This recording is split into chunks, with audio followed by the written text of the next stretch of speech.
penganggur berhadapan hukuman penjara dan denda selepas dihadapkan ke Mahkamah Magistrate Kuala Lumpur atas pertuduhan beragut.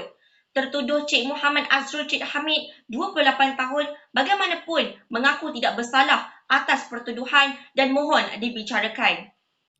Mengikut kertas pertuduhan, Encik Muhammad Azrul didapati melakukan rompakan dengan niat terhadap Khamisah Malik dengan cara cuba meragut rantai emas milik mangsa. Kesalahan dilakukan di kios transnasional perhentian bas Jalan Pekeliling di Ibu Negara pada kira-kira 20.30 petang 9 Oktober lalu. Tertuduh didapati melakukan kesalahan di bawah Seksyen 393 Kanun Kesiksaan.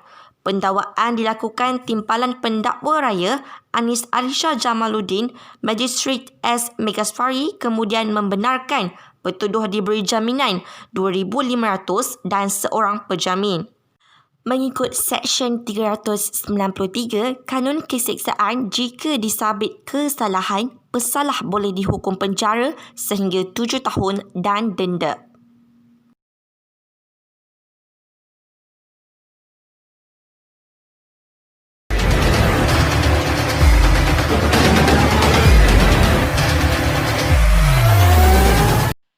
Lelaki di bawah pengaruh dadah yang bertindak agresif menetak seorang remaja dengan parang sehingga cedera parah akhirnya ditangkap selepas 12 jam dikepung. Ketua Polis Daerah Saratok, Dubiting Sri Puterdin Mardana Tadin berkata, suspek berjaya ditangkap dengan bantuan penduduk kampung pada awal pagi.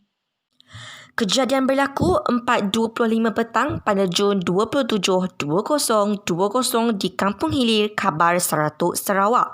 Suspek berumur 35 tahun itu yang bertindak melarikan diri selepas menetak remaja terbabit menuju ke rumahnya untuk berlindung sebelum memanjat ke bahagian bumbung rumahnya melalui siling dari dalam rumah. Dia turut membawa bersama parang yang digunakan untuk menetak mangsa dan sebilah kapak. Pelbagai cara dilakukan bagi memujuk suspek untuk turun dari bumbung, namun tidak berjaya. Pada jam 11.30 malam, suspek turun dan masuk ke dalam rumahnya melalui siling dan terus bersembunyi ke dalam biliknya di tingkat atas. Pihak polis mengatur strategi untuk memujuk serta menangkap mangsa dari dalam rumahnya. Kira-kira jam 3 pagi, polis hadir dengan membawa perisai untuk naik ke bilik terbabit. Beliau berkata, sejurus itu, suspek terjun dari tingkat atas dan lari ke kawasan semak. Dengan bantuan penduduk kampung, suspek berjaya ditangkap dalam semak yang berada kira-kira 70 meter dari kawasan rumahnya dan ditangkap polis pada 4.40 pagi.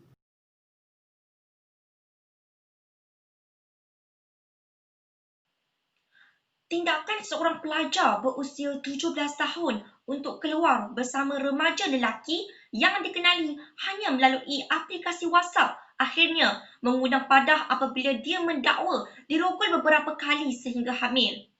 Tragedi hitam itu berlaku pada November tahun lalu sebulan selepas mangsa mengenali suspek berumur 20 tahun. Menurut Ketua Polis Daerah Kangas, Sri Bitanden Warren Q, mangsa bertindak berani dengan menerima pelawaan suspek untuk ke rumahnya di Kampung Padang Katong Kangar Perlis sebelum dirogol di kawasan hutan yang berhampiran. Perbuatan berkenaan bagaimanapun dipercayai berlarutan sehingga awal Januari tahun ini. Keluarga mangsa hanya mengetahui kejadian itu apabila dimaklumkan oleh guru pelajar berkenaan. Bapa bangsa membuat laporan polis di Ibu Pejabat Polis Daerah IPD Kangar. Mangsa kemudian dibawa ke hospital Tuanku Fauziah dan disahkan mengandung 8 bulan. Suspek ditahan sejurus laporan dibuat. Kes disiasat mengikut Seksyen 376 Kanun Kesiksaan.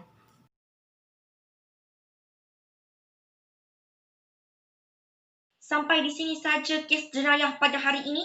Saya Nur Atlia Anizam. Salam hormat. Jumpa lagi.